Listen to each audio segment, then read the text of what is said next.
We start our story in the cold winter of 1947 in a suburb of Tokyo called Gotenyama. In one of the few buildings left standing after World War II, a young engineer named Akio Morita and his friend Masaru Ibuka are hard at work. They're roasting oxalic ferrite in a frying pan with a wooden spoon to create magnetic powder for their company's first product, a tape recorder.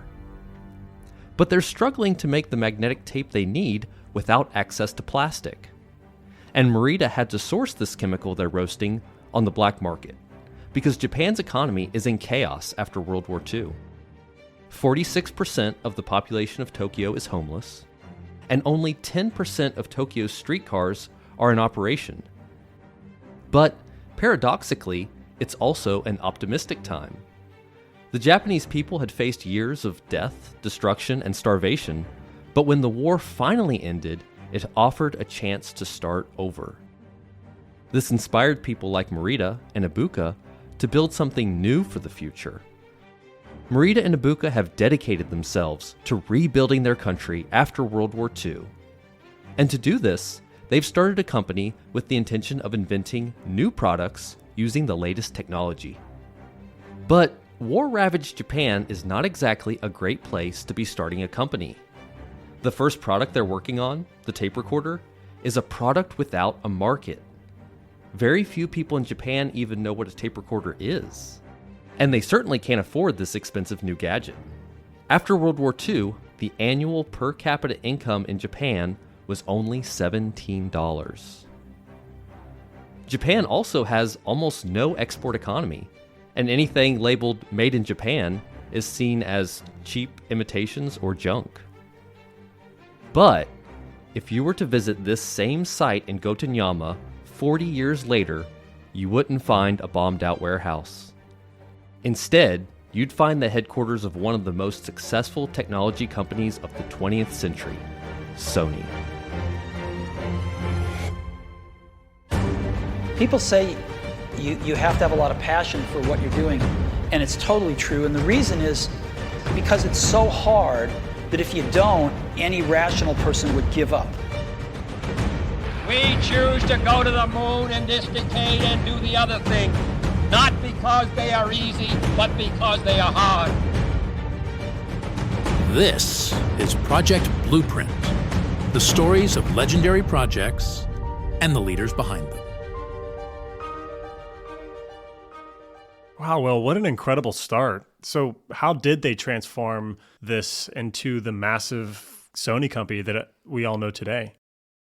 Well, Stephen, that's a good question. And Sony's rise, literally from the ashes of World War II, came down to Ibuka and Morita's gift for inventing, designing, and selling truly innovative products. In Akio Morita's autobiography, titled Made in Japan, he says, "Our plan is to lead the public with new products rather than ask them what kind of products they want. The public does not know what is possible, but we do. So instead of doing a lot of market research, we refine our thinking on a product and its use and try to create a market for it by educating and communicating with the public."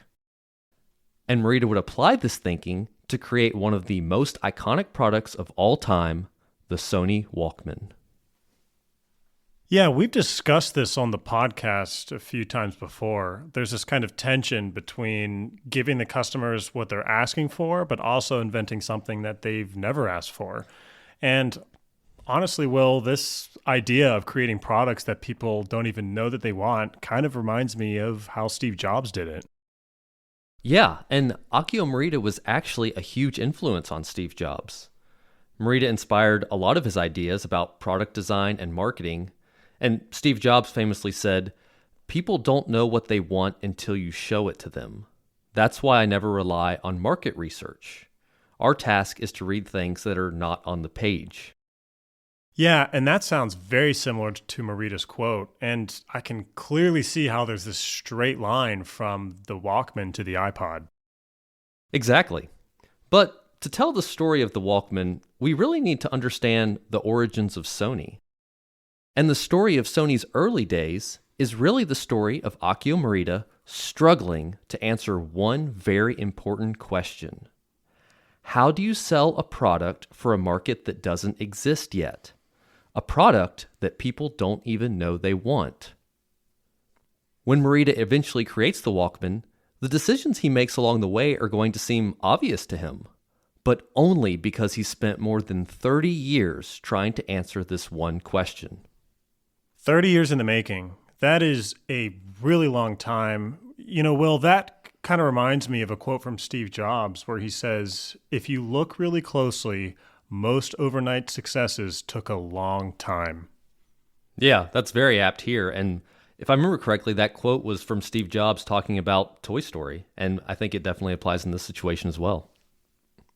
Now, before we get started, if you want to know every time we release a new episode, join our email list using the link in the show notes. That's also where we share corrections, bonus material that didn't make it into the show, and a hint at what the next episode will be. So we're in post-war Japan. Morita has started a new company in a bombed-out warehouse, and he's trying to create a product that has no existing market. But Will, how did he get here? So let me start with a little background on Akio Morita. He was born in 1921 in Nagoya, which is in central Japan, and he's the firstborn son and 15th generation heir to one of Japan's oldest sake brewing families. He's thin, about medium height, with refined, almost aristocratic features, and he has black hair that he wears parted down the middle. The Morita family came from a lineage of samurai and has been making sake in Japan for over 350 years and still does to this day.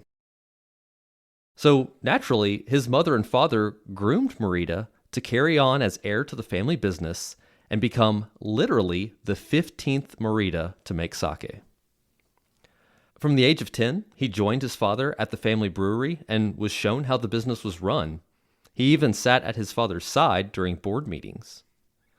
And this idea of family duty is so important to the Moritas that there's this tradition where when the son takes over as head of the family, he abandons his given name and assumes a traditional name of Kyuzemon. So at this point, Morita's future has basically already been determined. Yes, but coming from a wealthy samurai family also has its perks. The Moritas lived in a nice house with a large garden, a tennis court, chauffeured car, and servants, and they actually lived across the street from the famous Toyota family who owned the Toyota Motor Company. And Morita's father was always interested in new imported technologies and had the money to try the latest foreign gadgets. They were one of the first families in Japan to own an electric washing machine and refrigerator. And Morita's mother liked Western classical music and enjoyed listening to records on the family's Victrola phonograph.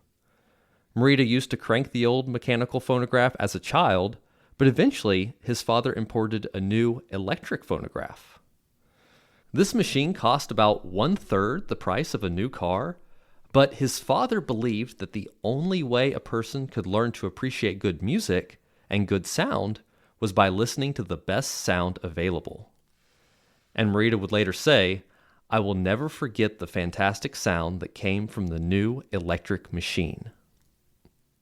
So growing up in this environment, Morita developed an interest in physics and sound reproduction, and he even built his own crude phonograph and made a recording of his voice.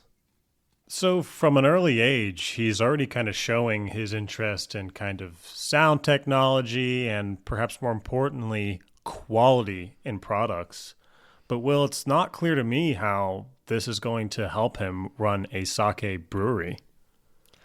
Yeah, his interest in technology is a bit at odds with this expectation that he will eventually take over the family brewery. But by the time he's getting ready to go off to college, Morita is completely obsessed with electronics, and he thinks he wants to be an engineer. So his parents reluctantly agree to let him study physics at Osaka Imperial University, but they do still expect Morita to take over the family business when the time comes. Studying physics has a benefit for Morita, though, because in 1940s Japan, most college-aged men are being drafted into the military, but those studying science were deferred. So Morita's able to stay in college at a time when most young men had to go fight in the war. Exactly. But as the war drags on, it's not going well for Japan. Morita is set to graduate in early 1945, and he realizes that joining the military is inevitable. And he learns that students with physics backgrounds are being assigned to ships of the line to operate the new radar sets. Yeah, and in 1945 Japan, the war is very serious. So this basically guarantees he's going to see combat. Yes, and he really just wants to be an engineer, not a naval officer. But Morita also learns of a program where students could be commissioned as an officer in the Navy and assigned to perform military research. The only catch is it means signing a lifetime contract with the Navy.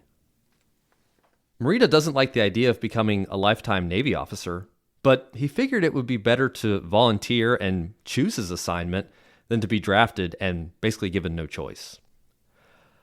So Morita decided to sign the lifetime contract, and in 1944 he was commissioned as an officer in the Japanese Navy and assigned to a special research unit. The unit had been evacuated to the countryside outside Tokyo to work on thermal guidance weapons and night vision gun sights. Now, while Morita is assigned to this research unit, he meets the man who would go on to become his lifelong friend and business partner, Masaru Ibuka. Ibuka was a brilliant electrical engineer who the military had hired as a civilian contractor for Morita's unit. At the time, Ibuka managed a measuring instruments company that had been supplying equipment for the Navy, including an amplifier for detecting submarines. Even though Morita is 13 years younger than Ibuka, they develop a close friendship. They realize they have both illegally modified their radios to listen to shortwave radio broadcasts from the US. And they know that, despite the propaganda, Japan is losing the war. And they begin to think about what they might do after the war. They agree they should start a company focused on their love of engineering and electronics. And to me, Will, I think that Ibuka and Morita really hit it off not only because they're engineers, but they're also independent thinkers. Most in the Japanese military at this time were very focused on the war, but these two just wanted to know what was going to happen next after the war ended.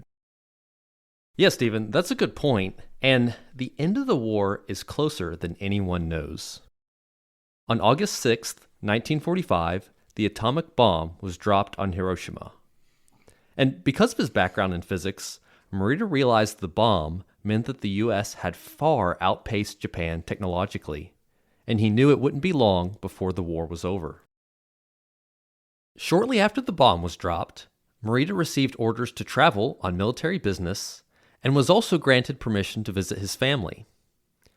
But there's this interesting scene before he leaves where he gets into a heated argument with his superiors. And he says, "I announced to my fellow officers that it was quite possible that the war would end while I was away. In that case, I said, no one could predict what would happen to our station. The Navy might even order us to commit mass suicide. In that case, I said, I would not come back to join them as they obeyed that final order." And one lieutenant got very angry and yelled, "Lieutenant Morita, what are you talking about? If you do not come back, you will be charged with desertion in the face of the enemy." It was the worst threat he could think of. I turned to him and said calmly, "When this war ends, Lieutenant, the crime of desertion in the face of the enemy will no longer exist." Stephen, this scene is interesting to me because Morita doesn't just blindly follow orders. He thinks for himself, in contrast with many in the military who were blinded by fanaticism. Yeah, and I could see how this very attitude is going to set him up quite well for future entrepreneurialism. So Morita travels back to his hometown, and while visiting his family, he gets news that the Japanese emperor is going to make a radio address to the nation. And even this announcement that the emperor would speak to the nation was stunning, because in Japan, the emperor was treated like a living god, Ordinary people weren't even allowed to look at him, and the emperor's voice had never before been heard by the Japanese people. Even though Morita is opposed to the military's fanaticism, he still has tremendous respect for the emperor. So on August 15th, 1945, Morita put on his Navy dress uniform with his ceremonial sword and stood at attention while he and his family listened to the historic broadcast. Emperor Hirohito addressed the nation and announced that the war was over. And when Morita hears the news, he said, "We were frightened and yet relieved." Yeah, and I can see how this is just a mix of emotions. I mean, on the one hand, I'm sure many people are glad that the war is finally over. But on the other hand, what does this mean for the future of Japan? After all, this was an unconditional surrender to the Americans, and Japan is kind of in ruins. Yeah, and the emperor's radio address was a defining moment for Japan, but it's also a defining moment for Akio Morita. In his address, the emperor urged the nation to look ahead. He said, "Unite your total strength to be devoted to the construction for the future." And he challenged the nation to keep pace with the progress of the world. And Morita took this message from his emperor to heart and said, "It brought home to me more than ever that Japan would need all the talent it could save for the future. I don't mind saying that even then, as a young man, I felt that somehow I had a role to play in that future." So the war is over. Morita will presumably be released from his lifetime service commitment to the Navy. And he's inspired by the emperor's challenge to rebuild the country, and he's already been talking with his friend Ibuka about how they might start an engineering company. So despite all this destruction from the war, Morita is still optimistic about the future of Japan. But there's still one little wrinkle. Morita may be released from his commitment to the Navy, but he has not been released from his obligation to take over the family business.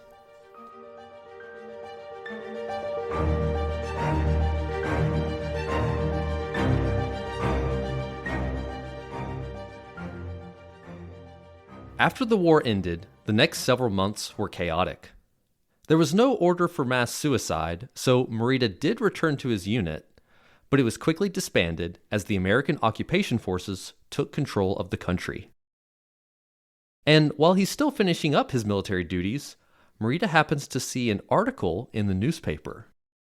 It's an advertisement for a new company selling shortwave radio adapters in Tokyo. And the founder of this company is none other than his friend, Masaru Ibuka. So his friend Ibuka has been wasting no time at all. But, Will, who is Ibuka, and why is he taking so much risk right after the war? Yeah, so Ibuka is first and foremost an engineer. And he's also the kind of engineer that other engineers admire. He's meticulous, he's inventive, and he's always tinkering with something. Actually, there's this story that as a child, whenever he would visit his relative's house, they would always hide their clocks and other gadgets to prevent Ibuka from taking them apart to see how they worked. In college, Ibuka studied mechanical engineering at Waseda University, and he earned a reputation as Ibuka the student inventor because, like Morita, he had a passion for electronics and had also built his own electric phonograph. But also he wears these thick eyeglasses and kind of has the look of an absent-minded inventor. After graduating, an investor recognized Ibuka's talent and hired him to lead his measuring instruments company. Like we talked about, during the war, Ibuka invented devices for the military and worked as a civilian consultant for Morita's research unit. But after the emperor's radio address, Ibuka announced his decision to leave the measuring instruments company and moved to Tokyo to work on inventing useful things for the everyday person. 7 engineers from his former company joined him, and they set up shop in a department store in the bombed-out heart of Tokyo. But for weeks, they struggled to figure out what kind of business this new company could enter to make money. So, in the aftermath of the war, Ibuka starts this new engineering company to create things, but they don't have an idea yet. Yeah. In fact, he calls this group the Tokyo Telecommunications Research Institute. So, kind of true to his personality, he's more focused on solving interesting engineering problems than developing an actual product and making money. During the war, the military police had disconnected most citizens' shortwave radios to prevent access to American propaganda. So Ibuka's team offered a service to repair the radios and also sold a shortwave radio adapter. But his radio repair is more for the love of engineering and to help people after the war. It's not really a true business venture at this point. He's still barely making any money and actually has to pay his engineers out of his own pocket. But, as luck would have it, Ibuka was about to meet just the person he needed to turn this engineering workshop into a proper business. In October 1945, a journalist featured Ibuka's work on radios on the front page of Japan's largest newspaper. And Ibuka and Morita had lost touch after the war, but when Morita sees this newspaper article, he immediately writes to Ibuka saying that he would like to support this new company in any way he can.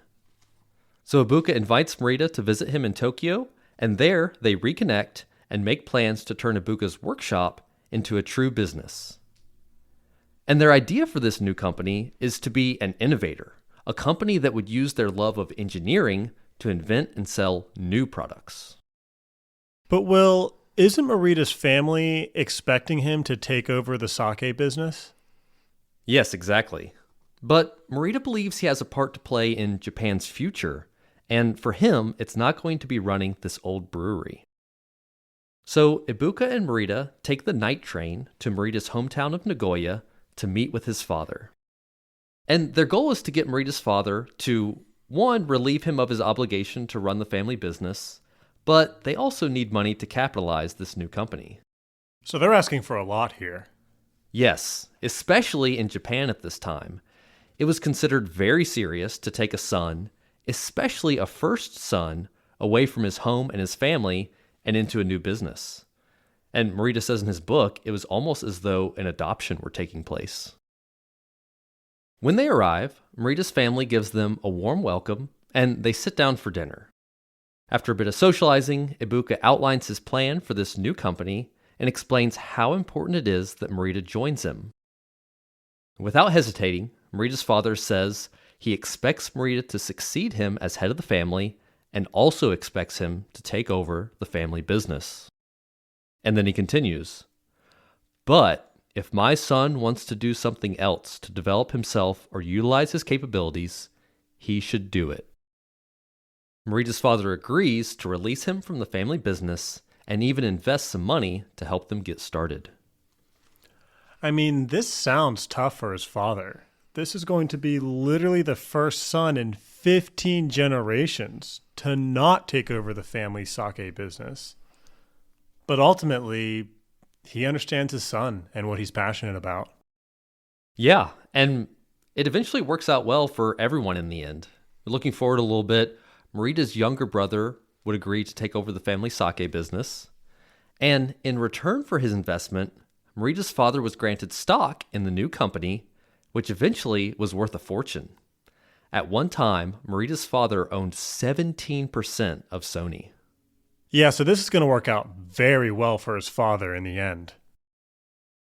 And this also marks the beginning of what would become a 40-year partnership between Morita and Ibuka.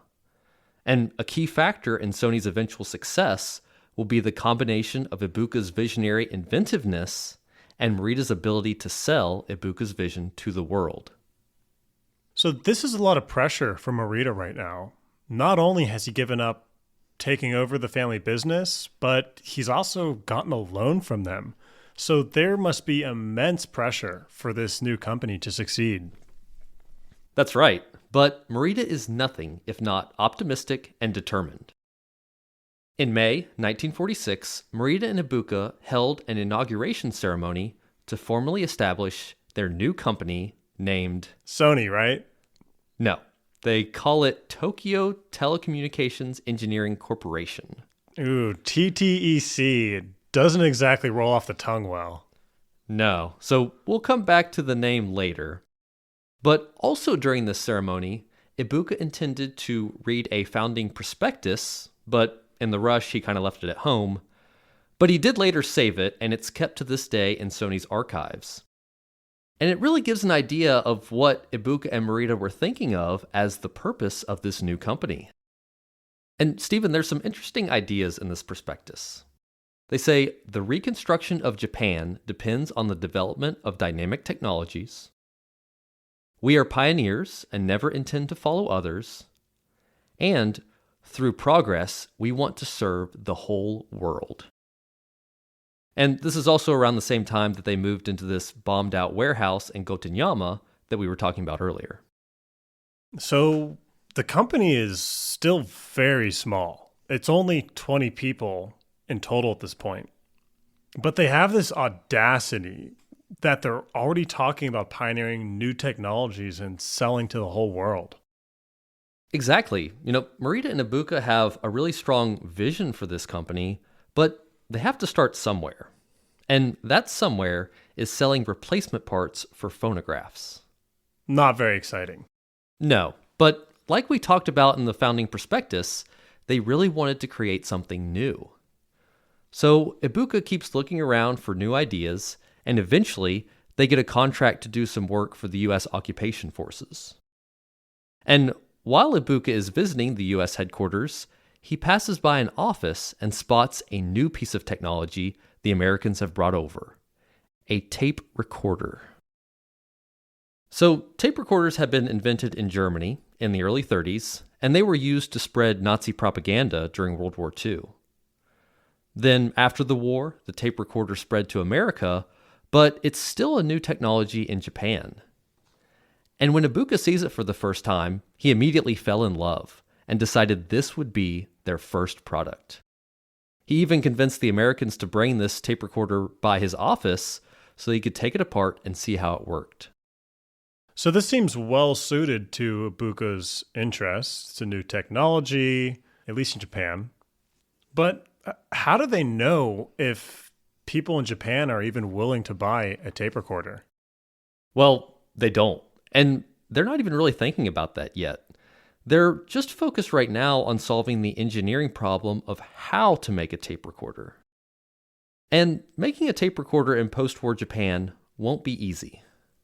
The biggest and most obvious challenge is finding suitable tape for recording because plastic was unavailable in Japan. But when faced with a challenge, Ibuka and Morita are incredibly resourceful engineers. One of Morita's cousins worked at a paper company, and Morita persuaded him to provide them with some extra smooth craft paper as a plastic substitute. They cut this paper by hand into long quarter-inch strips, but they still need the magnetic powder to encode audio. Okay, so this is when Morita buys these chemicals on the black market and they roast them in this frying pan to make magnetic powder.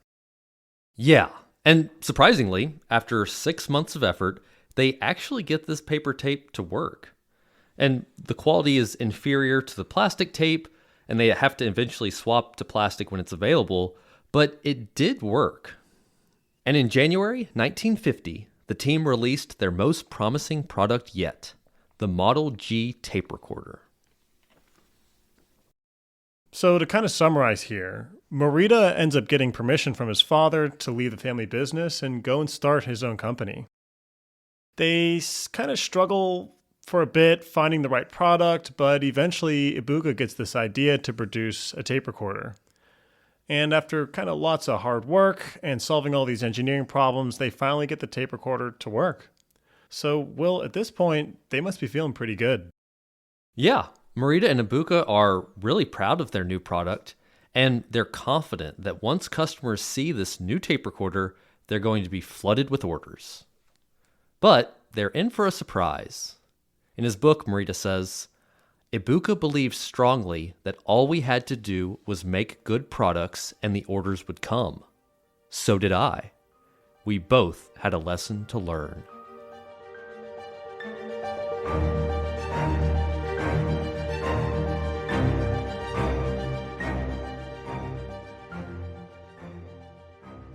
The The new tape recorder Morita and Ibuka have created is an impressive feat of engineering, but it's not quite a consumer product. It weighs almost 100 pounds, and it's priced at 160,000 yen. So for a little bit of context, at the time, a college student working in government earned about 70,000 yen a year. So this is basically more than 2 years of salary for someone to buy. Yeah, that's a lot of money. But Morita and Ibuka are so confident customers will want a tape recorder that they go ahead and produce 50 of these expensive machines. And Ibuka is not interested in marketing, so once the first tape recorder is assembled, he's already moved on to other ideas. So he's just interested in the invention part, not actually selling it. Yeah, and this is an issue because they released this tape recorder, but nobody wants to buy it because the tape recorder is new to Japan and almost no one really knew what it was. And with Ibuka focused on these new ideas, it falls to Morita to lug this tape recorder around the city and demonstrate it wherever he can find an audience. And people thought the tape recorder was a cool toy, but they said it was too expensive and didn't see why they should buy one themselves. So Morita didn't sell a single unit. So this must be a key moment for Morita. They've basically created a product for a market that doesn't exist, and they've tied up all their capital in a bunch of these very expensive units that nobody wants. So is he just going to accept that the tape recorder is a failure, or what happens next, Will? So one day Morita is out walking, and he comes across an antique shop. And he watches as a customer inside purchases an expensive old vase.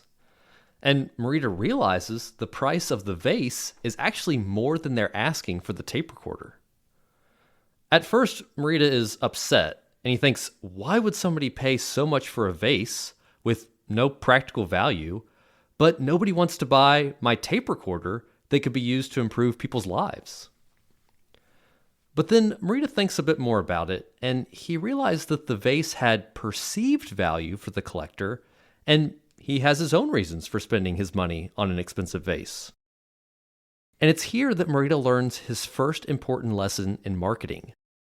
Morita would say, "At that moment, I knew that to sell our recorder, we would have to identify the people and institutions that would be likely to recognize the value in our product."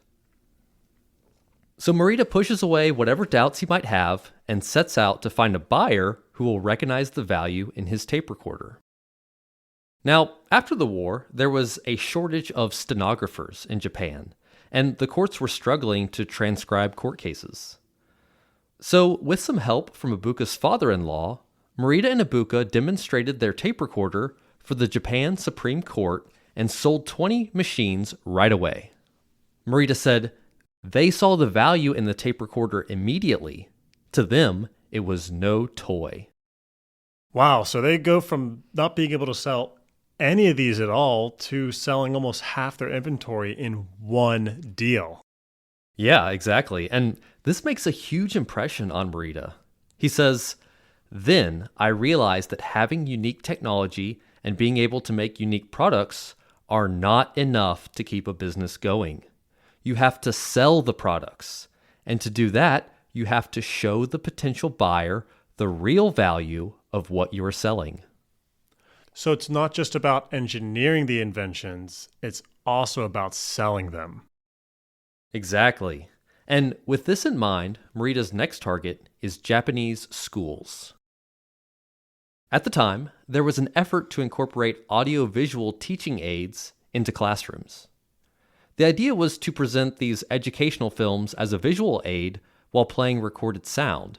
Because remember, TVs aren't commonplace yet, so this is kind of a rudimentary TV for teaching. And Morita and Ibuka learned that the schools had a budget for this equipment, and so Ibuka set out to develop a smaller tape recorder that would fit within the school's budget. The result was a smaller, lighter, and less expensive consumer tape recorder called the H-type, released in 1951. And at the same time as Ibuka is developing this new model, Morita is focused on how to sell it. And this time they're developing the marketing plan before they try to sell it. Yes. And what Morita realizes here is despite the technical merits of Ibuka's new products, customers will not buy them unless they understand how to use them. So Morita develops two key ideas to sell this new H-type recorder. First, he hires an industrial designer to give it a stylish design and make it more appealing to customers. So for the first time, the product design is not just focused on the engineering. Exactly. And second, Morita founded a new organization called the Society for Sound Recording in Education. And he asked one of their investors, named Masao Kurahashi, to be the managing director. Morita sent Kurahashi to schools across the country to give lectures on how an audio-visual education should be offered. And of course, nobody wants to hear a sales pitch, so he's doing this separate from his main company. Yes. And because he's not explicitly selling something, Kurahashi received one request after another to speak at schools across the country. This tour is doubly beneficial because as Kurahashi is speaking with all these teachers, he learns a lot about how to improve the design and make it even better for classroom use. So Kurahashi's lectures were a huge success, and sales of the H-type recorder quickly dominated the education market. And after the success of the H-type recorder, Morita and Ibuka also produced a smaller and lighter model called the Model P for portable. And eventually, their company controlled 90% of the Japanese tape recorder market. But more important than the tape recorder's success, Morita learned his first lesson in how to sell a product for a market that doesn't exist. Yeah, he started this project off thinking that creating the tape was going to be the hardest part, but this clever solution didn't mean anything without the marketing strategy to actually sell the units. So the tape recorder is a success, but Morita and Ibuka's vision is to eventually sell their products to the entire world. But American and European companies have already been selling tape recorders, so they're not going to be first to market like they were in Japan. Yeah, and this idea that they need a product they can sell to the world is really highlighted when suddenly tape recorder sales plummet. Tape recorders had been selling particularly well on Japan's third largest island, Kyushu. But one day, sales in this region suddenly dropped off. And Morita discovered that the entire region had been doing very well during a coal mining boom. But when that boom ended, the economy tanked and sales of tape recorders fell off. So during this coal boom, most of the company's revenue depended on the Kyushu region. And when the sales dried up, the company started losing money. Now, ultimately, the company did return to profitability, but the incident made a strong impression on Morita. If the company had been dependent on Kyushu alone, they would have gone bankrupt. But what if they depended on Tokyo alone and it was hit by an earthquake? Morita realized that it was risky to limit sales to only one region. And he told his partners, selling in Japan can be just as risky. It would be safer to depend on the entire world. We are not ready yet, but we must expand our market worldwide. But first, they're going to need a product that they can actually sell to the world. Yes. So, with this in mind, Ibuka makes his first trip to the United States in 1952. And Stephen, he has two goals here. The first is to observe how companies in the US produce their tape recorders. But the second is that by this time, the company had become very top-heavy. About 1/3 of the company's employees were engineers or scientists. So Ibuka's thinking that they need a new technical challenge to keep everyone motivated. And while Ibuka is in New York, he learned of a new technological breakthrough coming out of Bell Labs, the transistor. And for anyone who's not familiar, a transistor is basically a tiny electronic switch that can turn on or off, and it's basically made computers and many other electronic devices possible. And when Ibuka first heard about the transistor, he was captivated by the possibilities this new technology could offer. So Ibuka signed an agreement with Bell Labs' parent company, Western Electric, to license the transistor design in return for a royalty. Back in Japan, Ibuka starts brainstorming with his engineers on what type of product they could create with the transistor. Now, at the time, the transistor could only handle low frequencies, and Western Electric had actually told Ibuka that a hearing aid was the only product he should expect to make with it. But Ibuka knows that hearing aids wouldn't be a big market. At that time in Japan, deafness was considered shameful, and people who were hearing impaired tried to conceal it. So instead, Ibuka sets his sights on a more dramatic invention, a radio small enough to fit into a shirt pocket. I mean, Will, to me, this sounds like the first portable consumer electronic. Yeah, and what's interesting is the idea of making a small radio. At the time, radios ran on large, heavy vacuum tubes and consumed a lot of power. But by replacing the vacuum tubes with tiny transistors, Ibuka could build a radio that was compact, portable, and battery-powered. But this will once again be a product for a market that doesn't exist yet. Because at the time, the latest trend in radio was improved sound quality, known as high fidelity or hi-fi. But this required larger radios and speakers, and so nobody was thinking about making radios smaller. And this is partly because no one had successfully invented a transistor capable of producing these higher frequencies needed to power a radio. So, unlike the tape recorder, this is going to be a completely new invention if they can get it to work. Yes. If Ibuka can pull it off, it will potentially be a product that Morita can sell to the world. And in 1955, after 6 months of experimentation, Ibuka's team successfully produced a transistor capable of producing the higher frequencies needed for a radio. And they did this by perfecting a manufacturing process called phosphor doping, which Bell Labs had actually tried and rejected. And 2 years later, they released the TR-63, the world's first pocketable radio. So with this kind of innovative product in hand, now they just need to start selling it internationally. Yes. And while Ibuka's team is working on the transistor, Morita makes his first trip overseas to scout out the international market. His first stop is in New York, and initially, he's overwhelmed by the scale of the US. Everything is big, the distances are great, and Morita becomes discouraged when he thinks about trying to break into this massive market in a completely foreign country. Next, Morita visits Europe and experiences a chance encounter that would redefine his idea of selling to the world. While at a restaurant in Dusseldorf, Morita is served ice cream topped with a tiny paper umbrella. And the waiter casually points out that the umbrella was made in Japan. And in that moment, Morita realizes that the world's opinion of Japanese products is very low. Most people in Europe and America just saw Japan as a source of cheap trinkets and knockoffs. But Morita's vision for his company is to be a manufacturer of high-quality products. Yeah, and this actually reminds me of the electric phonograph Morita had at an early age.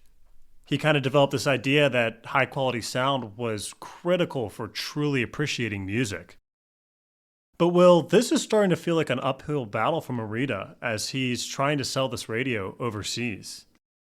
Honestly, this trip feels like kind of a disaster for Morita so far. Yeah, it's not going well, but in the Netherlands, things start to improve for Morita. He visits the headquarters of the Dutch electronics giant Philips in the small town of Eindhoven. And Morita's inspired by the company's founder, Dr. Philips. Morita said, "When I visited the factory, I was all the more taken with the thought that a man, born in such a small, out-of-the-way place, and an agricultural country could build such a huge, highly technical company with a fine worldwide reputation. Maybe, I thought, we could do the same thing in Japan. And Morita returned from Europe with a new mission: to erase the stigma of made in Japan by creating products of the highest quality.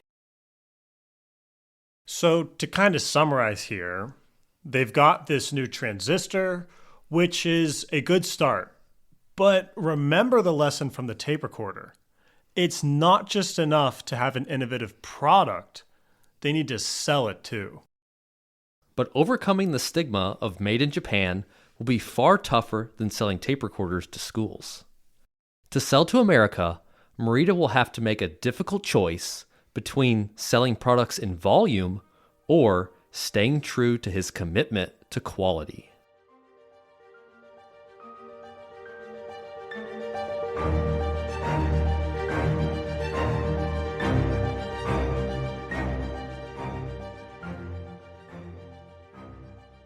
After his trip abroad, Morita is now more convinced than ever that it's time to start selling to America.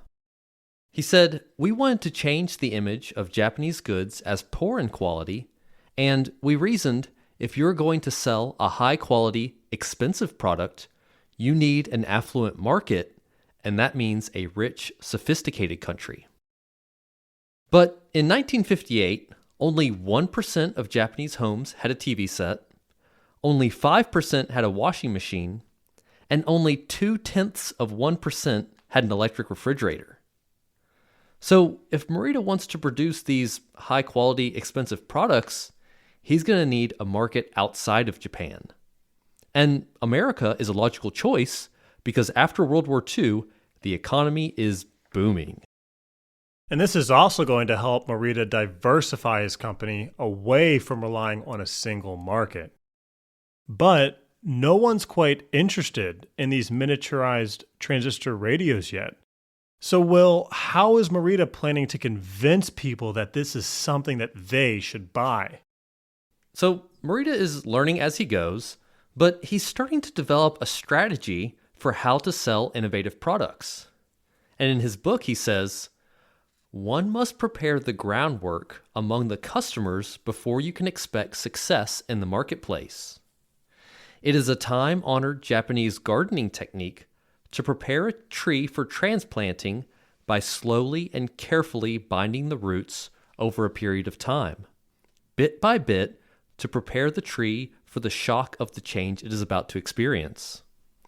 This process, called nemawashi, takes time and patience, but it rewards you if it is done properly, with a healthy transplanted tree. Advertising and promotion for a brand new, innovative product is just as important." Oh, that's an interesting quote. I can see how that's going to be his strategy going forward. Exactly. And so, right up front, Morita realizes he will need to do two things to prepare the American market for his new transistor radio. First, he needs to create a strong brand name to market the radios under. And then second, he needs to establish a distribution partnership to help with the details of selling in the US market. But, unfortunately for Morita, he's going to find that these two goals are opposed to each other. Okay, so let's start with the brand name. Tokyo Telecommunications Engineering Corporation doesn't exactly roll off the tongue, Will. Yeah, it's a bit of a tongue twister, and Morita had actually decided on his first international trip that they would need a new brand name to put on the transistor radios. And he wanted a short name that was easily recognizable, but could also be pronounced the same in any language. Because the entire idea for this new brand is to be sold all over the world. Yes, but it's not going to be that easy to change the company's name. They had been selling tape recorders for 10 years in Japan under the Tokyo Telecommunications name. So there was a lot of pushback internally and also from their bankers on changing a name that was so well known in Japan. Right, right. But if they want to sell internationally, they're gonna have to make this short-term sacrifice and change the name. Yes, and Morita and Ibuka are dead set on selling their products overseas. So they start flipping through the dictionaries to look for ideas, and they come across the word sonus, which is Latin for sound. And they like this name because their business is all focused on sound. And then at the same time, English slang was becoming popular in Japan during the post-war occupation, and some people referred to smart young boys as Sonny or Sonny Boy. And Morita and Ibuka thought this had kind of an optimistic sound to it. So they combined Sonus and Sonny Boy to create a new word, Sony. And the iconic Sony block letters became the brand and the logo for the new transistor radio. Okay, so that's how we get the name Sony, this company that we know so well. Yeah, that's right. And with this new brand name, Morita makes it a point to display it prominently on their products and start to build some brand recognition. He says, "I have always believed that a trademark is the life of an enterprise, and that it must be protected boldly. A trademark and a company name are not just clever gimmicks. They carry responsibility and guarantee the quality of the product." Okay, so they've got the new brand name, and now it's actually time to start selling these radios in America. Yeah, so in 1955, Morita returned to the US with several Sony products in hand, including tape recorders, microphones, and the transistor radios. And his main goal is to find an American distributor to sell these products. Because at the time, selling direct to consumers was unheard of, especially for a foreign company. So Morita needs a distributor who will purchase his products and then sell them to individual stores for customers to buy. Basically, a middleman who has the relationship with stores to actually get their radios on the shelves. Yeah, but these radios are initially a tough sell to distributors. Because at the time, radios were a big piece of furniture that a family had in their living room. And the trend is for even bigger radios with better sound quality, not a small radio that you could put in a shirt pocket. But Morita explained that a tiny radio would allow every family member to have their own personal radio they could use to listen to whatever they wanted without disturbing anyone else. And after Morita frames his pitch this way, he starts to get some interest. And Stephen, interestingly, there's a strong argument to be made that the portable transistor radio actually helped lead to the popularity of rock and roll music. Because for the first time, it allowed kids to listen to whatever music they wanted away from their parents. Yeah, I can see how, in some ways, this is kind of a precursor to the Walkman and just this idea of personal music. Yeah, that's a good point. So Morita gives this pitch to the watchmaker Bulova, and they love it. They can see the promise of these new portable radios, and actually, their purchasing officer places an order for 100,000 units. And Morita is stunned when he hears this, because this one order is worth several times the entire capitalization of Sony at the time. I mean, that's huge. But there is one caveat. They want to put the Bulova brand name on the radios. I mean, Morita had just put all this effort in changing the brand name, but this deal is worth literally several times their existing revenue. So Morita tells this purchasing officer he'll check with his company and get back to them. Back at his hotel, Morita calls Tokyo and tells them about the deal. And right away, they tell him to take it. But Morita hesitates and explains why he thinks it's more important to build a brand than to go for this single large order up front. And Stephen, what happens next is a little unclear. If you look at the official Sony history, it says that Morita was running out of quarters to make long-distance phone calls, and so the Sony board kind of tells him to make the decision himself. But I think in reality, Morita actually kind of goes rogue here and just makes a decision himself. Either way, Morita decides that he will not sell radios under another name. He goes back to Bulova and tells them the deal is off. And when the purchasing officer at Bulova hears this, he's stunned. He tells Morita, "Our company name is a famous brand name that has taken over 50 years to establish. Nobody has ever heard of your brand name. Why not take advantage of ours?" Morita replies, 50 years ago, your brand name must have been just as unknown as our name is today. I am here with a new product, and I am now taking the first step for the next 50 years of my company. 50 years from now, I promise you that our name will be just as famous as your company name is today. And in hindsight, Morita said it was the best decision he ever made. Yeah, because over the long term, it's going to be much more important to have that well-known brand and kind of cultivate that personal relationship with the customer. Yeah, absolutely. And after some searching, Morita was able to find another American distributor named Delmonico who placed a smaller order of 10,000 radios. But, importantly, let Morita use the Sony branding. But Morita doesn't stop there. He also launches a marketing campaign to introduce the transistor radio to America. And Stephen, one of the big selling points for this transistor radio is its small size.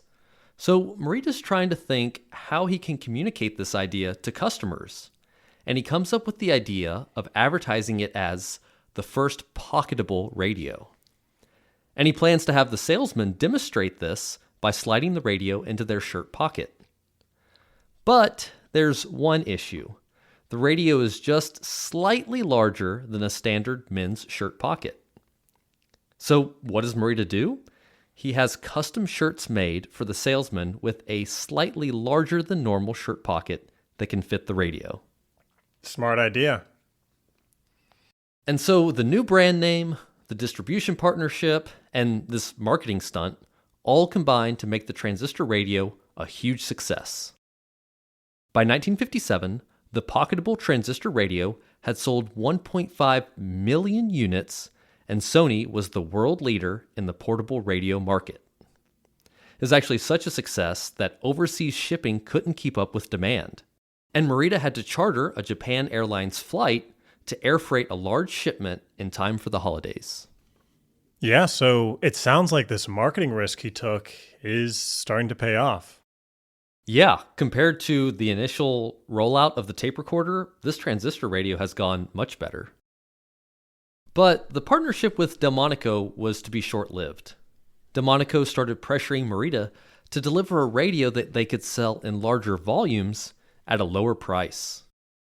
But Morita refused outright to produce a lower quality radio or to lower his premium pricing. Because at the time, Sony's radio was known as the transistor radio that worked. And for Morita, it was very important to maintain a high bar for quality in his quest to change the stigma associated with products made in Japan. But so far, no one in the Japanese electronics industry has attempted to sell directly to the US market. Standard wisdom held that American distributors were essential. So does he break this distributor convention, or what does he do, Will? So Morita realizes that using a distributor as a middleman would never work for Sony's innovative products. And he said, marketing is really a form of communication. In the traditional system for distributing consumer products, the manufacturers are kept at arm's length from the consumer. Communication is all but impossible. There are primary, secondary, and even tertiary wholesalers dealing with goods before they reach a retailer. Layer after layer of middlemen in between the maker and the ultimate user of the product. We had to educate our customers on the uses of our products. To do so, we had to set up our own outlets and establish our own ways of getting products into the market. So in 1960, Morita terminated the distribution agreement with Delmonico and established the Sony Corporation of America to sell products directly to consumers in the US.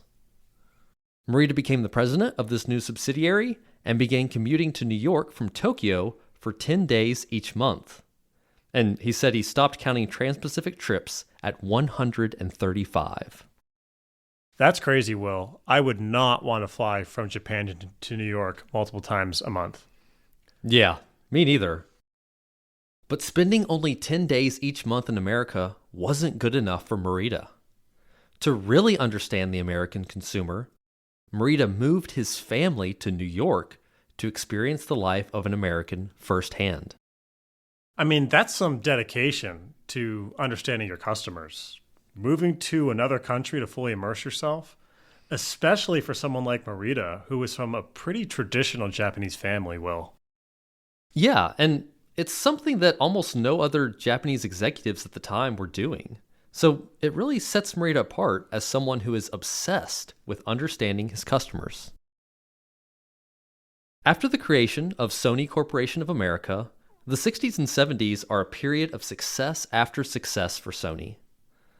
They combine the inventive genius of Ibuka and the marketing genius of Morita to release several successful new products.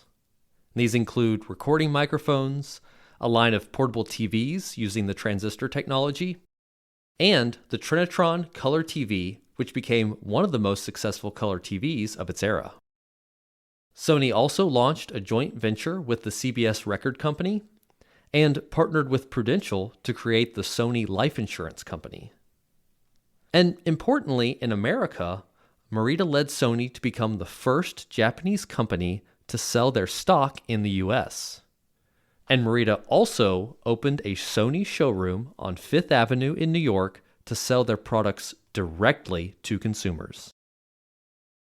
So at this point, Sony is not a small Japanese company anymore.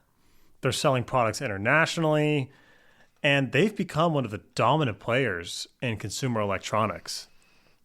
Yeah, but after 2 decades of one success after another, Morita and Sony start to get a little sloppy. In 1975, Sony launched Betamax, the first consumer videocassette recorder, or VCR. And Sony had actually pioneered the VCR technology, and Betamax was the first VCR format to market. So it's starting to look like Sony might dominate video recording the same way they dominated audio recording. At first, it does seem like they're going to dominate this new market. But 1 year later, Sony was taken by surprise. Competitor JVC announced a competing VCR format called VHS. And unfortunately, Betamax and VHS cassettes were different sizes. So they were not compatible in the same VCR, and customers had to choose between one or the other. And so began the famous VCR format wars.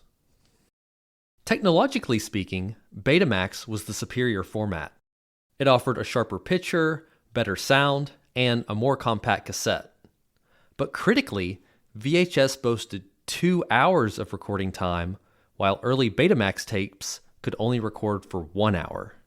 And that's huge because most movies, sports broadcasts are way longer than an hour. And Morita really makes 2 mistakes with Betamax. First, he doesn't really understand his customers. He doesn't realize that for most people, the convenience of the 2-hour recording time is more important than the superior picture quality of Betamax. And second, Morita makes a surprising marketing blunder. Instead of licensing Betamax to other companies to produce compatible VCRs, Sony kept Betamax proprietary and closely guarded their technology. JVC, on the other hand, licensed VHS widely, which drove down the price and saturated the market with VHS systems. So it seems to me, Will, that Morita has kind of fallen back into his old ways, where he thinks that superior technology alone will sell itself. It's almost like his quest for quality has gone too far, and it's come at the expense of what consumers actually want. And this is going to be an expensive mistake for Morita.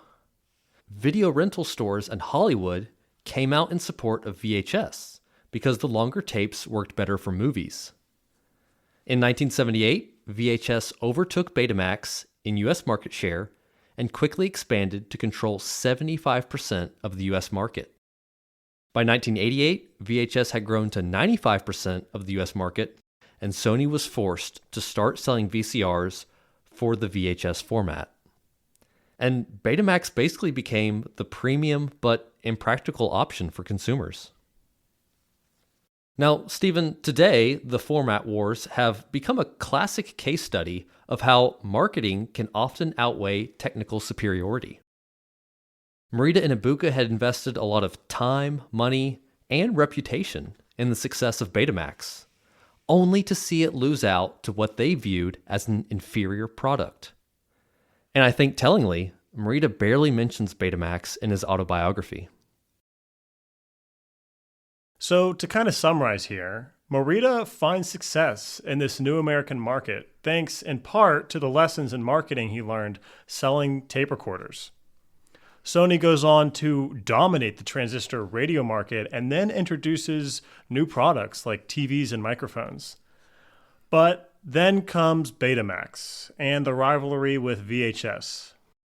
And in the end, Betamax loses the format wars, despite being the superior technology. And this is because Morita didn't understand what consumers wanted and didn't market it well. Now, Morita needs a new product to reverse the losses of Betamax and restore Sony's reputation. But it's not going to be enough to invent a new product. Morita must also learn how to sell it to customers, or he'll repeat the same mistakes that doomed Betamax.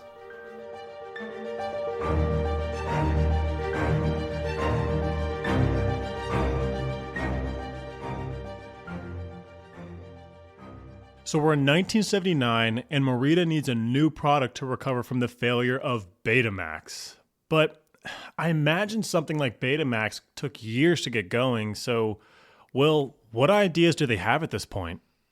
So the most promising new technology that Sony is developing is actually what would eventually become the CD. But the CD isn't quite ready for market yet, and it won't be for another 3 years. And as Morita reflects on the failure of Betamax, he's once again faced with this important question. How do you sell a product for a market that doesn't exist yet? Yeah, I mean, that's the problem they had with Betamax. They were the first to this market, but they just weren't able to capture it. That's right. So, as Morita is looking for an answer to this problem, he thinks back to the lesson he learned 28 years ago selling Sony's first product, the tape recorder. And the lesson of the tape recorder was that creativity in product design and marketing are just as important as creative technology. And Morita would say, it is possible to have a good idea, a fine invention, but still miss the boat. So product planning, which means deciding how to use technology in a given product, demands creativity. And once you have a good product, it is important to use creativity in marketing it.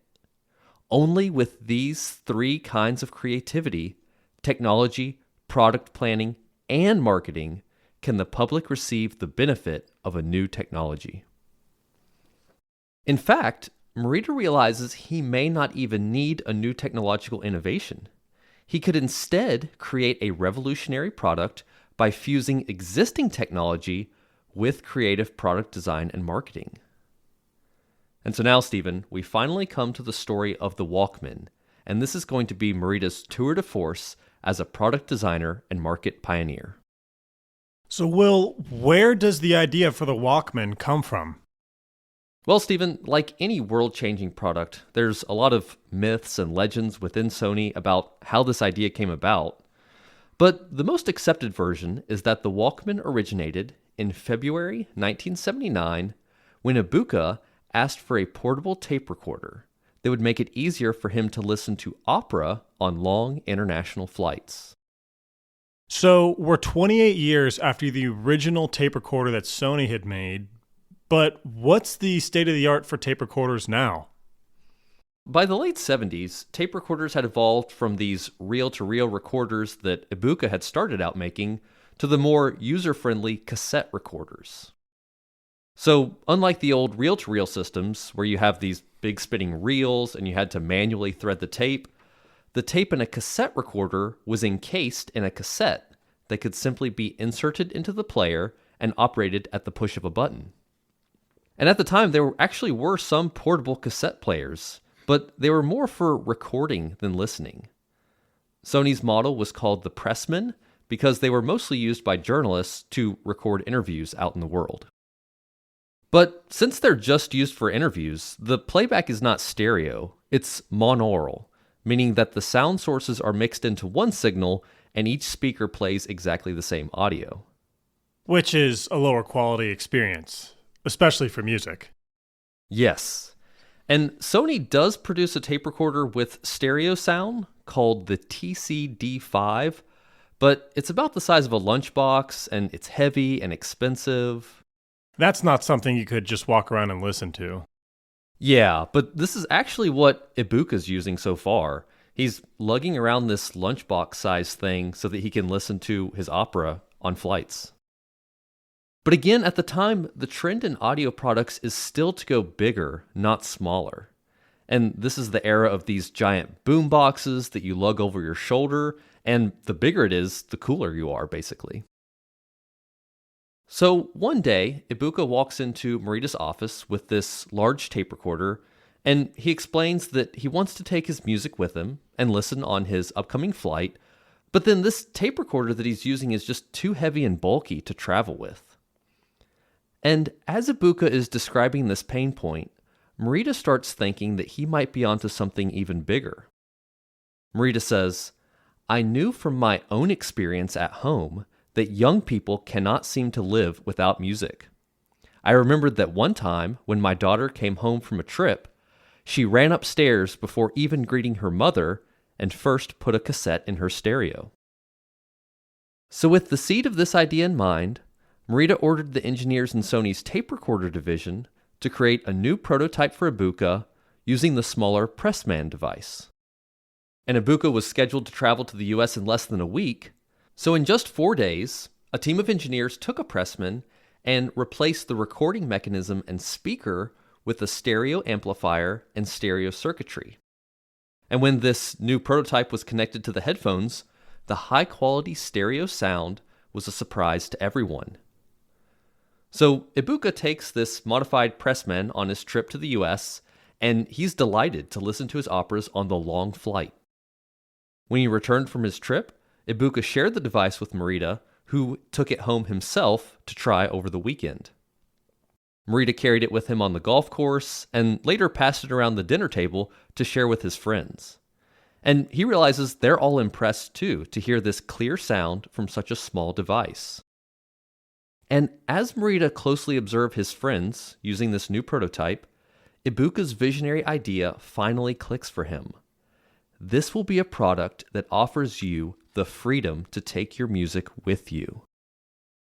Yeah, and this was a revolutionary idea at the time because prior to this, if you wanted to take your music with you, you had to lug around this heavy boombox. Yeah, and this might not sound like such a revolutionary idea for us today, but it's only because we live in a post-Walkman world where we can take our music with us whenever we want.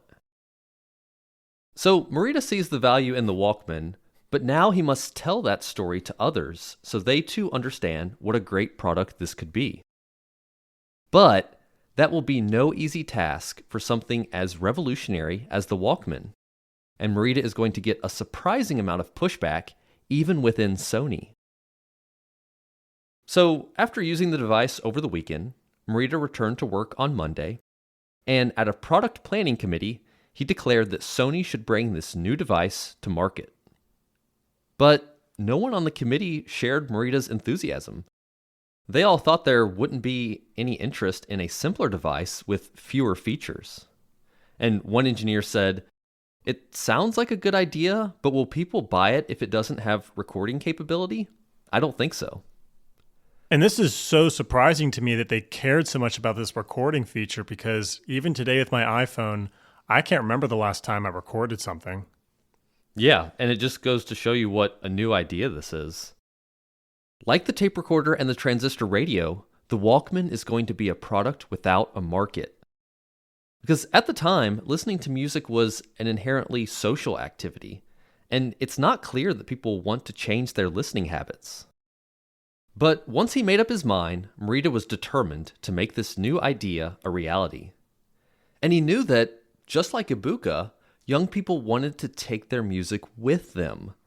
But they're currently solving this problem in kind of a roundabout way. Morita had watched as teenagers on vacation had lugged these big boomboxes to the beach or up into the mountains. So, with Morita's support as president and co-founder, the product team reluctantly agreed to begin development on a portable cassette player with stereo sound. Yeah, and it's so interesting that even with the support of someone like Morita, people are still reluctant to make this product. It kind of makes you wonder if it would have ever gotten made without the support of someone as senior as Morita. That's a good point. So now we're getting into the design of what will eventually become the Walkman. So, Will, where do they start? What's really interesting to me is that Morita starts with this idea that the product should give you the freedom to take your music with you. And from there, he steers the design to focus on 3 key decisions.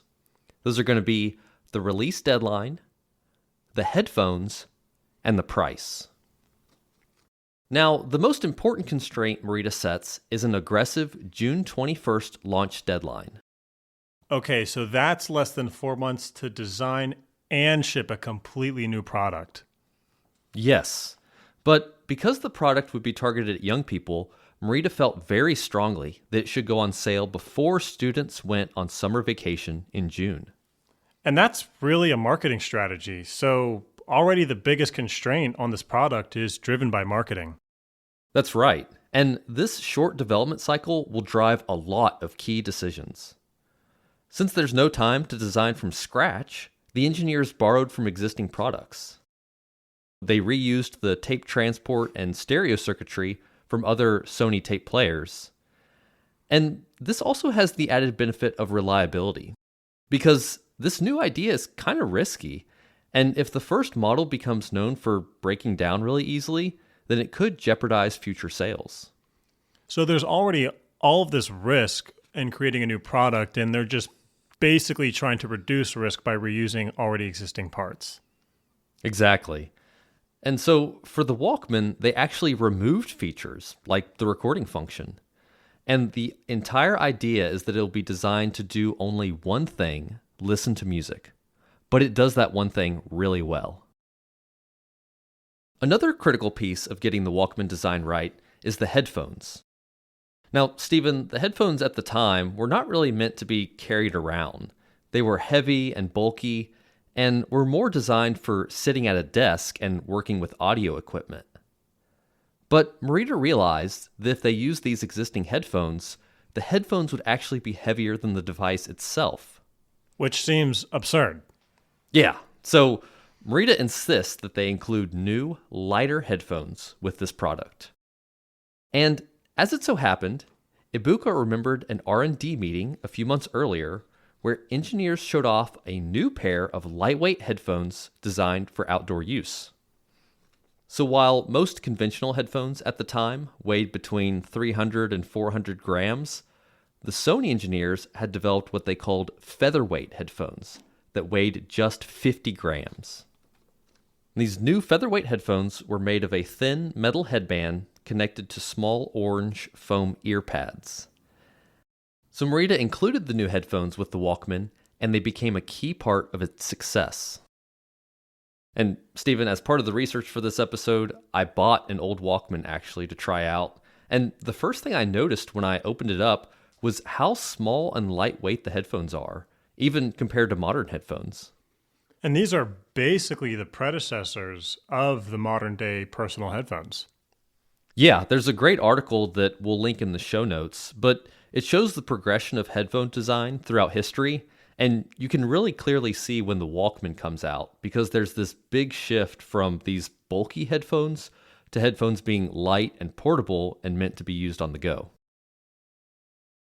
Now, the last key decision Morita makes is on price. And here, he gets a lot of pushback from the sales and design teams. The Pressman, which the Walkman was based on, sold for $400 in 1979, which would be about $1,900 today. But Morita wanted this new device to be affordable for a teenager and insisted that it retail for no more than $125, which would be about $600 today. And that's still expensive, but much more in reach for a Christmas gift for a teenager. Yeah, or maybe like a birthday gift or something. But when Morita sets this target price, there's a problem, because the accountants tell him that this won't leave any room for margin. The platform for the Pressman is pretty expensive, and there's no room for a lower price. But using the Pressman's platform is essential for not just reliability, but also the strategy to release the Walkman before the summer holiday. Yes. So Morita stands firm and tells the accountants they will soon be producing the Walkman in volume, and this will make up for the lower price with economies of scale. But then the engineers caution Morita that to achieve these economies of scale, they will need to produce 30,000 units. And that's a problem, because at the time, the company's most popular tape recorder was only selling 15,000 units a month. So the idea that the first run of Walkman is going to be 30,000 for a product that doesn't even have a market yet is absolutely crazy. Nevertheless, Morita ordered 30,000 units into production. And when he does this, word gets back to Morita that the sales force was quietly predicting they would never sell all these units. So Morita gathered the entire audio division together and announced that he would resign as chairman if 30,000 units failed to sell. Wow, so he's so confident in the Walkman that he's willing to stake his entire reputation on it. That's right, and this is really important here because Morita has to show the team that he is fully committed to this product. Because if they don't think he's committed, they won't be committed themselves, and the failure of this product will become just a self-fulfilling prophecy. But to be fair, not every decision Morita makes on the Walkman is a good one. Because it's such an innovative product, no one, including Morita, really understood how people would actually use it. So there's a couple interesting stories. When Morita first tested the unit, he noticed that his wife kind of felt ignored because he was listening to music by himself. So he had engineers add a second headphone jack for two people to listen at once. But ultimately, the Walkman would become a highly personal device, and the second headphone jack was removed on later versions. The other kind of design misstep occurs when Morita shares this prototype with his golfing partner. And this is interesting to me, Stephen. So they're both listening to music in the golf cart, and Morita realizes his friend wants to say something, but can't speak over the sound in his headphones. So Morita has his engineers add a hotline button. And this button basically lowers the volume so that two people can talk to each other using a microphone that's built into the unit. Wait, why not just take off your headphones if you want to talk to someone? I don't really know. I think this is one of those things where it doesn't really make sense to us in hindsight because we grew up with headphones. But at this time, listening to headphones in public was new and people are still trying to figure it out. But like the second headphone jack, the hotline function would eventually be removed in future versions. So in June of 1979, the design is complete and the first unit rolls off the assembly line. Kind of picture a blue and silver metal case about the size of a deck of cards. It weighs about as much as a small book and it runs on AA batteries. All right, so they've successfully designed this new product in less than 4 months. From a technology standpoint, there's nothing new in the Walkman, but from a product design standpoint, it's radically different. Yeah, so now the real work begins, because Morita remembers the failure of Betamax, and this time he knows designing the product is only half the battle. Now, he needs to sell the world on this revolutionary new idea of listening to music on the go. But before they kick off this marketing campaign, they need to name it first, right? Because as I understand it, it's not called the Walkman yet. That's right. So, similar to how Morita picked the Sony brand name when he was selling the transistor radio, he needs an iconic brand name for this new device that communicates the idea of taking your music with you. And Sony puts a lot of effort into choosing the Walkman name. It was obviously inspired by the Pressman name, but also Superman was really popular at the time. And then some of the younger marketing staff thought that the name Walkman had this dynamic and fun sound to it. So the first device was named the Walkman TPS L2, and the logo was the word Walkman with legs sticking out of the letters to communicate this idea of movement. Eventually, the name Walkman became so iconic that even knockoffs were called Walkman, similar to other brands that have become synonymous with their products, like Kleenex or Band-Aid. And Stephen, for me, I think the name was so successful because it tells the story of Ibuka's core idea, that this product gives you the freedom to take your music with you. And the Walkman name is still well known even to this day, and it's inspired the names of several other well-known products. For anyone who listened to our Toy Story episode, Pixar's computer animation software, RenderMan, was actually named after the Walkman because the animators were fans of Sony products. Oh, that's interesting. Now that Morita has an iconic name, he kicks off an all-out marketing blitz. And his guiding principle for this marketing strategy is to communicate the core idea, the freedom to take your music with you. And first on the agenda is the press announcement.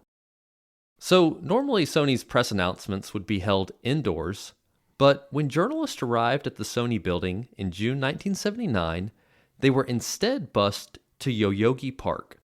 And Stephen, Yoyogi Park is basically Tokyo's equivalent of Central Park. And at the park, each reporter was handed a Walkman and asked to press the play button. While the reporters are standing under the trees in the park, they listen to a recorded sales pitch, and then Sony staffers demonstrate how people could use a Walkman on roller skates, skateboards, or even riding a tandem bicycle on a date.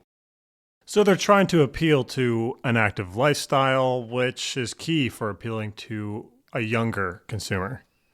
Exactly. And Morita also oversaw a print ad campaign aimed at this same goal. The ads emphasized the mobility of the Walkman. And this was also at the beginning of the 80s, so everyone's dressed in like these exercise outfits and these flashy neon colors.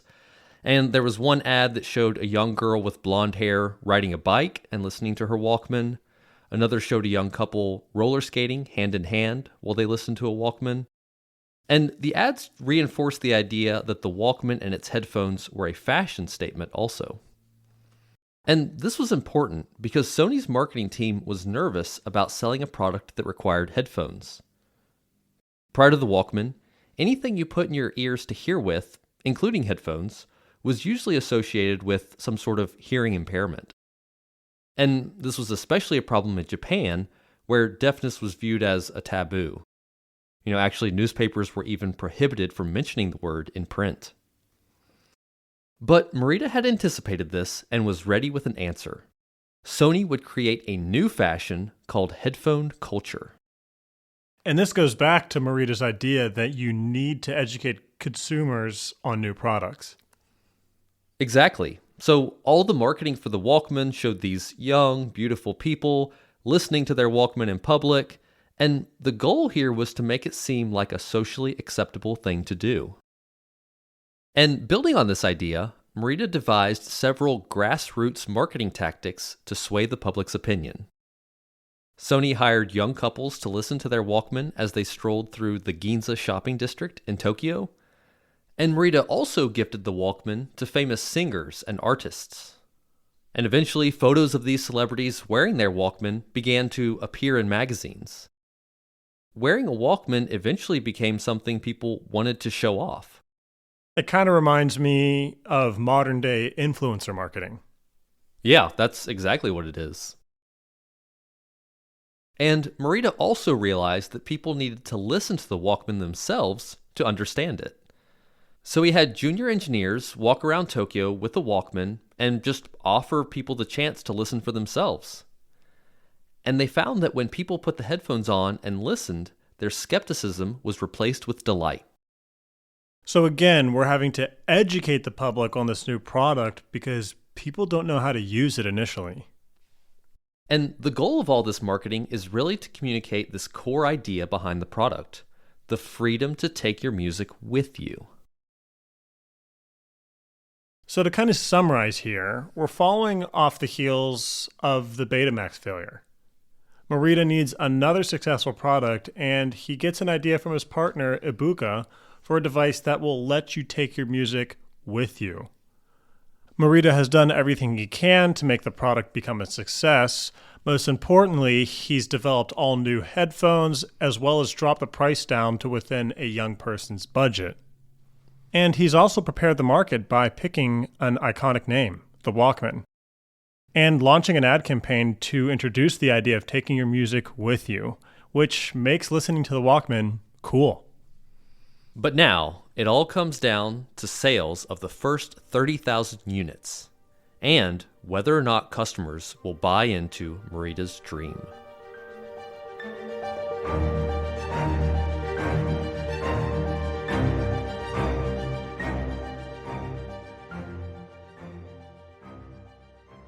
So Sony has this unique press announcement for the Walkman, and then Morita kicks off this advertising campaign. Will, what happens next? Well, the Walkman officially launched in Japan in July 1979, about 3 weeks behind Morita's deadline. And at first, nothing happened. By the end of July, only 3,000 units had been sold, and doubts started to resurface within Sony about the product and Morita's decision to produce 30,000 units. But Morita remained confident that the Walkman would be a success. He had spoken with the young women working on the Walkman assembly line and realized that they all wanted to own what they were producing. And Morita knew that if the people who understood the product wanted it, it was only a question of telling that story and preparing the market. Morita continued the ad campaign, and by mid-August, sales of the Walkman took off. Dealers had trouble keeping their shelves stocked, and the first 30,000 units Morita had staked his reputation on were sold out by the middle of September. And for the rest of the year, production capacity had to be doubled and tripled every month just to keep up with demand. Even Morita, who had been the most avid champion of the Walkman, was surprised by its popularity. And the Walkman hasn't even launched in the United States yet. Yeah, actually, the US and European release had to be delayed by 6 months because Sony's production lines couldn't even keep up with the demand in Japan. But all throughout the summer and fall of 1979, tourist and airline crews visiting Japan brought the Walkman home and created a frenzy for the new product. The Walkman finally launched overseas in 1980 to spectacular success. 10 years after the launch of the first model, Sony had sold 50 million Walkman units. 10 years later, it reached 100 million, and by 1998, more than 250 million Walkman units have been produced across 300 different models. So that's much more successful than the Betamax VCR, which only sold 1.2 million units, and it's also more than the Nintendo Game Boy, which sold about 118 million units. So all of Morita's work on the product design and marketing pays off, and he finds another success after the troubles with Betamax. Yes, importantly, Morita didn't make the same mistake as with Betamax. Instead of focusing exclusively on the technological innovation, he also prioritized a product design and marketing strategy that prepared the market for a product that would redefine the way we listen to music. So the Walkman is a massive success. What legacy did it leave behind?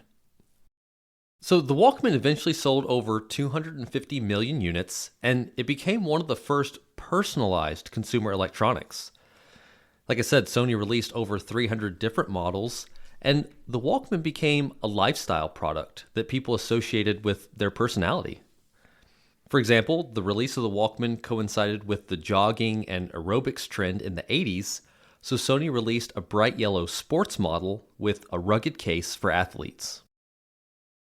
And Stephen, the Walkman also helped kick off the cassette tape market. 3 years after the Walkman was released, cassette sales outsold vinyls for the first time.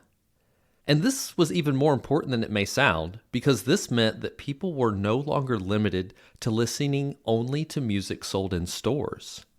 It was easy to record your own cassettes, and it started this trend of creating your own mixtapes and sharing it with others. So the Walkman not only changed how people listened to the music, but also how music was created and shared too. And once CDs became popular, Sony released a portable CD player called the Discman, which was also successful. But Sony did finally lose their dominance in the portable music market in the early 2000s with the arrival of digital music. And Stephen, we'll have to save this for a future episode, but basically Sony didn't have the right incentives internally, and they failed to produce a Walkman MP3 player that customers wanted. So ultimately, Sony's Walkman lost out to the iPod and Steve Jobs, who himself was actually heavily influenced by Akio Morita. It's interesting that Morita's ideas and legacy influences the iPod, even though the iPod is not made at Sony. It's almost like Apple and Steve Jobs used the Walkman to beat Sony at their own game. That's a great point, and there's so many interesting parallels between Steve Jobs creating the iPod and Akio Morita's ideas for the Walkman. So, Stephen, I actually looked this up. You can buy a Sony Walkman today called the NWWM1Z-M2 for $3,700. And it's basically a standalone MP3 player that offers the best audio quality available. Feels like they've almost lost their way with naming and marketing a little bit with that name. Yeah, certainly with the name. I mean, we just talked about how important naming the Walkman was, and I'm not really inspired by the NWWM whatever. Right. But for me, Stephen, the most important legacy of the Walkman is its social impact. Before the Walkman, music was inherently social.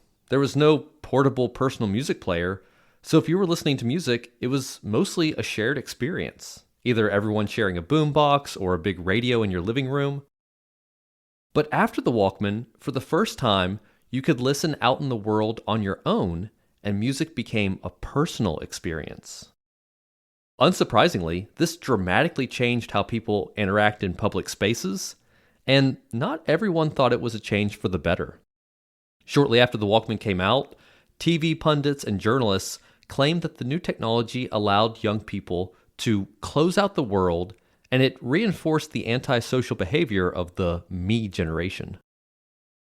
But for many people, blocking out the world around them with music was part of the appeal.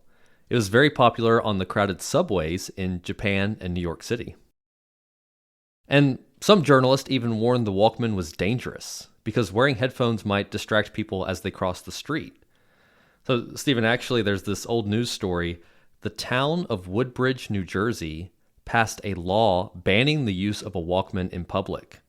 And the ban is still in effect to this day, though I don't think it's really enforced. Right. Presumably, people are using iPhones and so on. Yeah, I think it's become one of those laws in the books that people just ignore.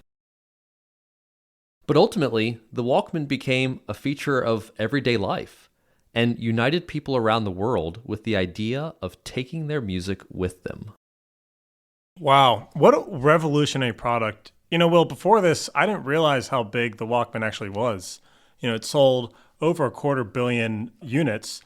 And like Morita said, for something that changes people's lives so much, it's so important to not only design a great product, but to also tell that story. So I'm curious, Will, what ends up happening to Ibuka and Morita after the launch of the Walkman?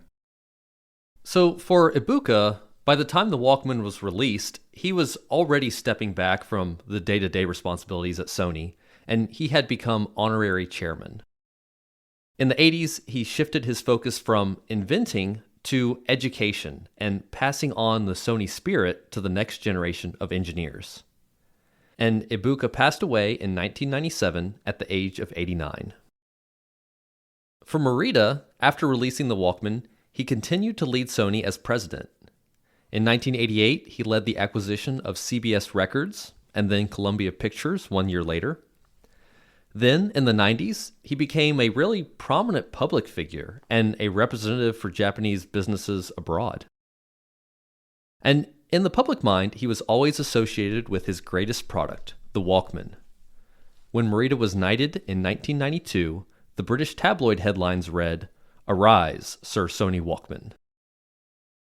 In the end, by creating products like the Walkman, Morita fulfilled his dream of transforming Made in Japan from a symbol of cheap knockoffs into a mark of world-class quality.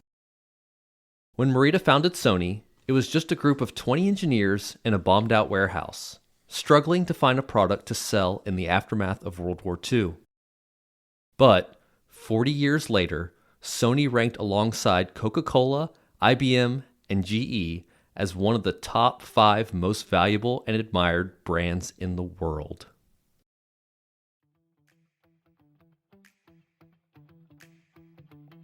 That's it for our episode on the product that changed how the world listens to music, the SONY Walkman. If you want to know every time we release a new episode, join our email list using the link in the show notes. That's also where we share corrections, bonus material that didn't make it into the show, and a hint at what the next episode will be. And if you'd like to hear more stories from Project Blueprint, help us grow by sharing with a friend who enjoys technology, leadership, or a good story. We'd also love to hear from you. Click the survey link in the show notes to share your feedback or episode ideas. Thanks for listening to Project Blueprint. We'll see you next time.